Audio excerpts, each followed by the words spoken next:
A Freira no Subterrâneo. Autor anónimo traduzido por Camilo Castelo Branco. Lido por Cristina Luís. Capítulo 10. O afilhado do doutor. O médico acabava de meter-se ao caminho do bairro de Véssula quando um homem de cerca de 30 anos, pálido e esbofado, bateu precipitadamente na sua porta. A criada abriu apressada e, vendo o visitante, recuou expedindo um grito de espanto. — O senhor aqui? Julgavas-me morto, não é verdade? Como toda a gente, como o seu padrinho, como... Pobre menino! Ajuntou ela com ternura. Muito há de ter padecido. Muito. Meu padrinho está em casa? Não, senhor, saiu há pouco. Esperarei. Oh, casa querida, há que tempos eu não transpus a tua hospedeira porta. Tudo está no mesmo lugar. Os homens passam e as coisas ficam. O mancebo seguiu o corredor e entrou no gabinete do médico. Atirou-se a um sofá e recolheu-se em meditação profunda que a velha criada respeitou, afastando-se discretamente. Meia hora depois chegou o doutor, que, ao entrar no seu gabinete, deu subitamente de rosto com o hóspede e exclamou: Zolpki! Zolpki! Meu caro Zolpki! E abraçaram-se com veemente ternura. É o mesmo homem! Que bom agouro eu tiro disto! Disse Ladislau. Adivinha o que a minha vida tem sido? Preso e longos anos encavernado em cárcere duro. Pude sair porque os meus inimigos conseguiram o que queriam e já não me temem. Meu amigo, meu segundo pai, fale-me com franqueza, diga-me tudo, o bom e o mau, que eu tenho sofrido tanto que já me julgo capaz de ouvir tudo. Que é feito de Bárbara Ubrick? O doutor empalideceu. Casada? Exclamou Zolpki. O padrinho fez um gesto negativo. Morta! Bradou o mancebo amparando-se à mesa. Nem morta, nem casada, mas para ti, perdida. Quem ousa dizer que Bárbara Ubrick está perdida para mim, se não está gelada na sepultura? Se não casou, foi leal ao seu amor, como eu à sua memória. Onde está ela, meu amigo, meu pai? Onde está ela? Pode escutar-me serenamente? Diga. Esperei que 8 anos de exílio e sofrimento te fizessem esquecer Bárbara. Sim, isto esperava eu, meu filho. O amor da tua mocidade não é hoje a esposa de outro homem e, contudo, não tornarás a vê-la. Bárbara, cedendo à vontade despótica do pai, professou nas Carmelitas. Desgraçada menina! Mas o pior é ser terrível a austeridade da regra, e a melindrosa compleição desta senhora não a suporta. Sabes de onde venho? Do mosteiro onde ela está. Venho de disputar à morte a tua querida Bárbara. Meu Deus! Meu Deus! Soluçou Zolpki, tapando a face com as mãos. Depois levantou-se e, caminhando agitado no gabinete do doutor, dizia: É impossível! É impossível! Eu sofreria 1000 torturas por amor dela, e ela terá sofrido tanto por minha causa. E para que tanta paixão e tantas lágrimas fossem inúteis? Não! Existe Deus, há uma justiça providencial. Hei de tornar a vê-la. Hei de salvá-la da morte e do cativeiro depois. Os muros do convento não são mais altos do que os do meu cárcere. Há de fugir. Não hei de ser só nesta empresa salvadora. O doutor há de ajudar-me. Pois esperas... Creio que o padrinho me ama. Sim, amo-te, e este amor é quem impede que eu não coadjuve as tuas loucuras. Que queres tu fazer contra o irremediável?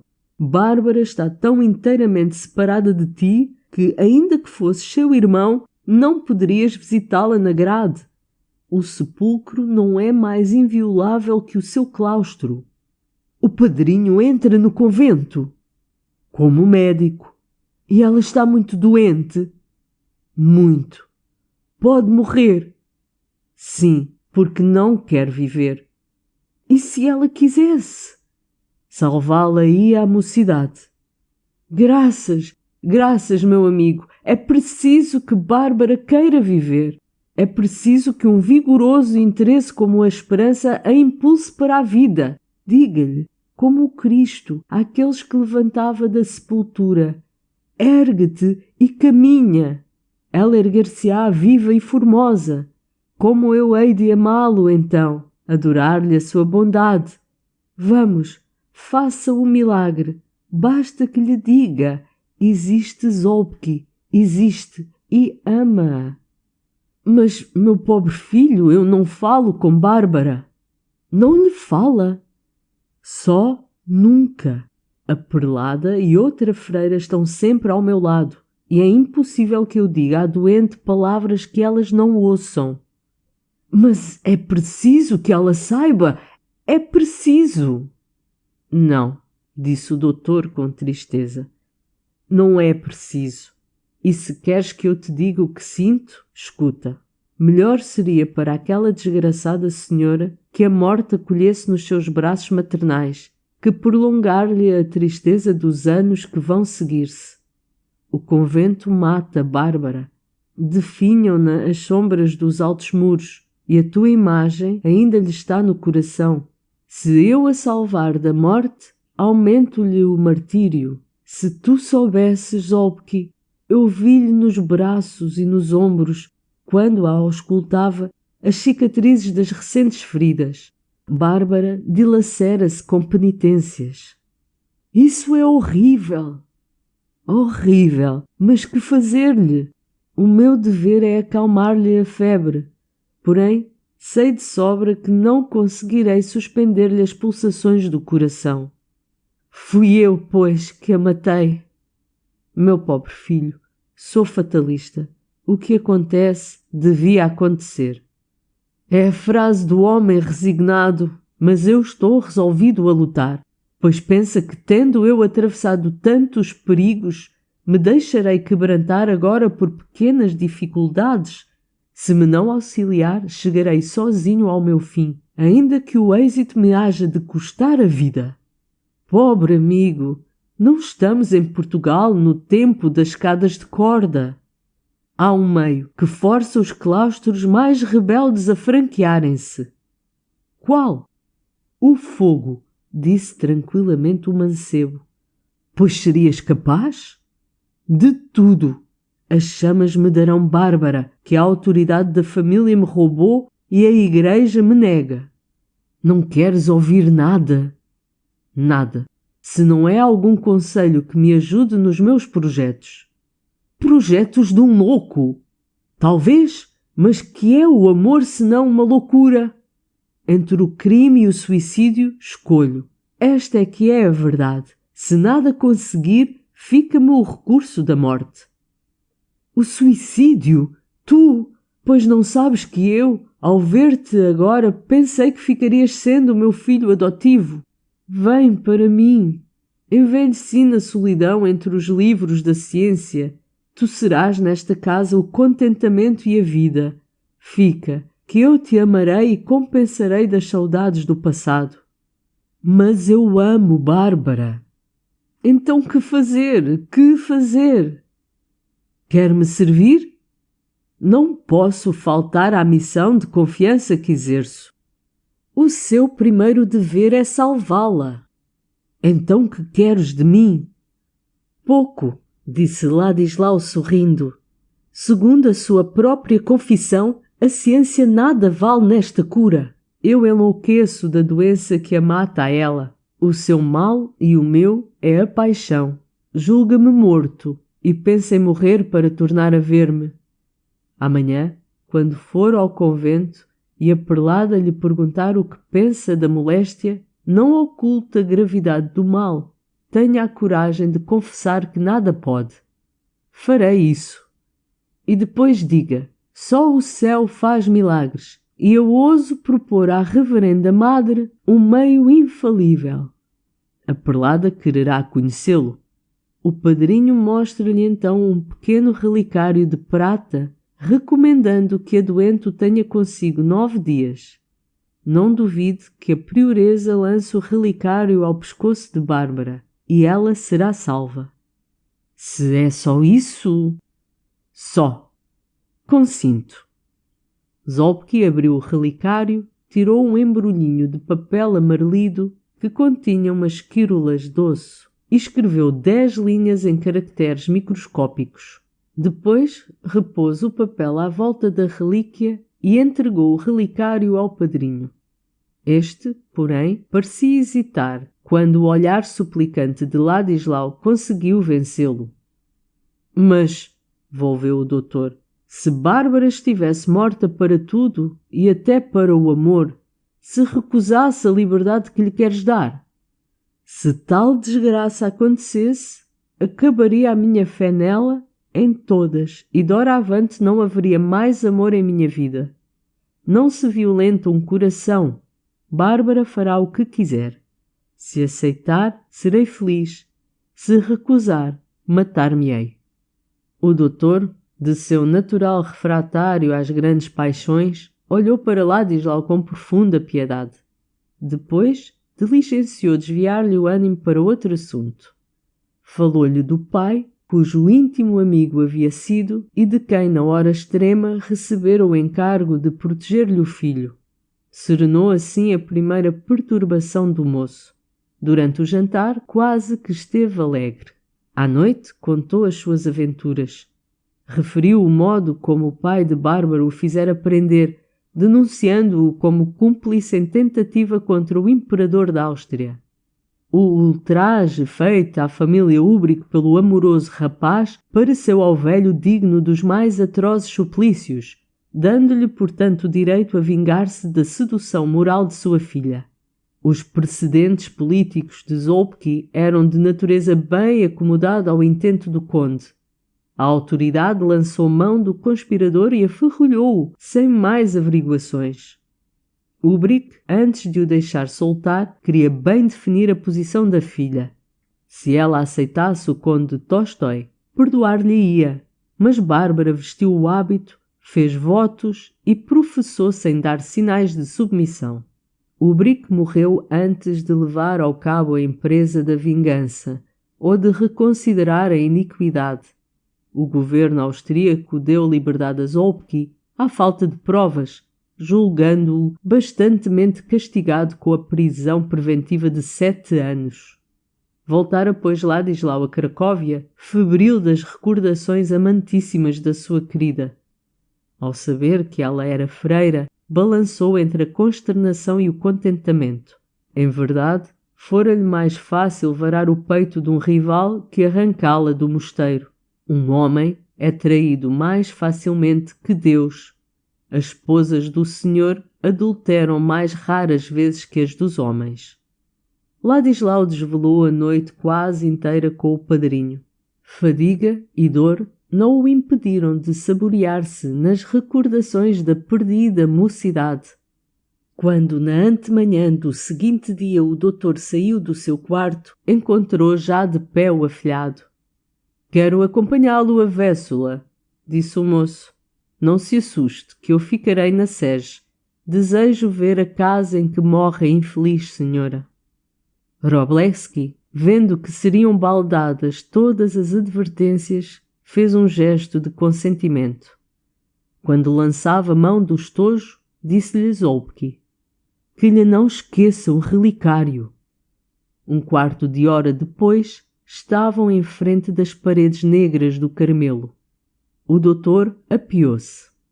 O moço ficou submerso em angustiosa contemplação. Puxou o médico rijamente pela cadeia da sineta. A porta rodou nos gonzos com um rangir surdo que fez estremecer Ladislau. O doutor caminhou apressado ao longo do claustro. Ao vizinhar-se da enfermaria, estugou o passo e conturbou-se. Ia ser instigador e cúmplice de um rapto, e rapto religioso, crime gravíssimo. É verdade que Bárbara estava ali violentada e, com toda a certeza, em risco de morte. Apesar destas considerações, O médico não atinava a decidir se praticava uma boa ação, se premeditava um crime. À cabeceira da enferma estava Maria Wenzig. Bárbara parecia mais marasmada que na véspera. Talvez, ainda assim, que uma forte comoção pudesse galvanizar aquele corpo desnervado por jejuns, macerações e dores. — Que lhe parece, doente? Perguntou a perlada. O doutor sacudiu a cabeça. — Não há remédio algum? — Na ciência, não. — Veja lá, senhor doutor. Pense... Onde acaba a ciência, principia a confiança em Deus. Já se orou muito nesta casa. A senhora prioresa sabe que o Senhor se compraz em operar prodígios por intercessão dos santos, da mesma sorte que mais benignamente acolhe os preitos que se lhe fazem a alguns altares privilegiados. Sei. Acho que não há nada que fazer aqui, mas tenho uma relíquia de eficácia divina.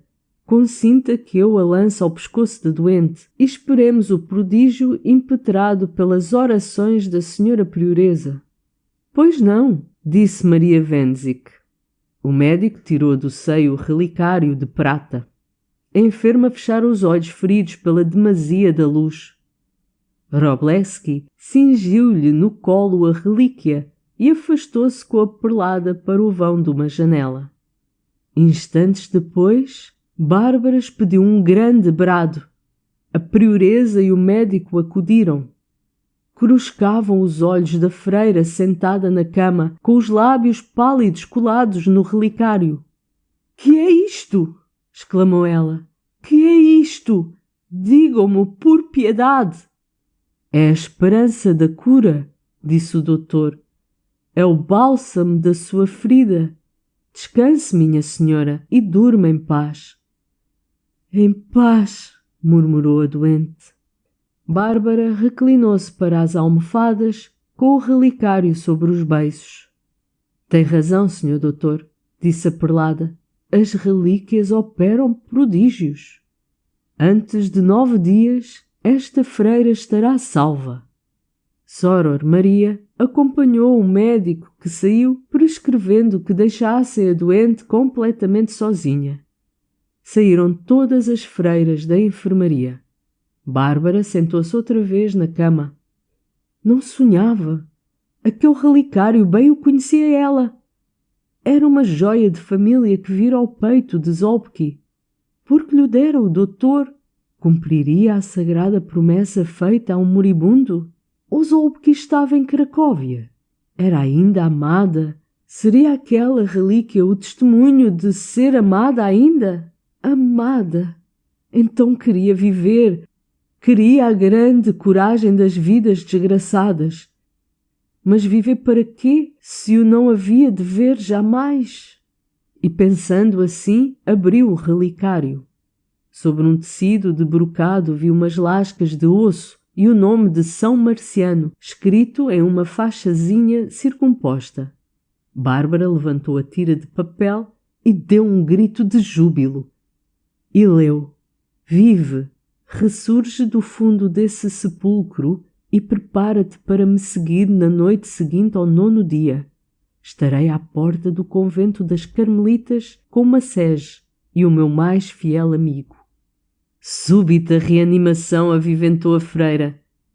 Empurpuraram-se-lhe as faces lívidas, o sangue regirou-lhe nas artérias rápido e cálido. Era preciso viver, triunfar da doença e da morte, amada. Ó efusão do milagre pelo amor, ó triunfar das paixões sobre todos e sobre tudo. Ó crentes infinitos, ó loucos imperecedouros que vos chamais amantes. Ao entardecer daquele dia, Bárbara não tinha febre.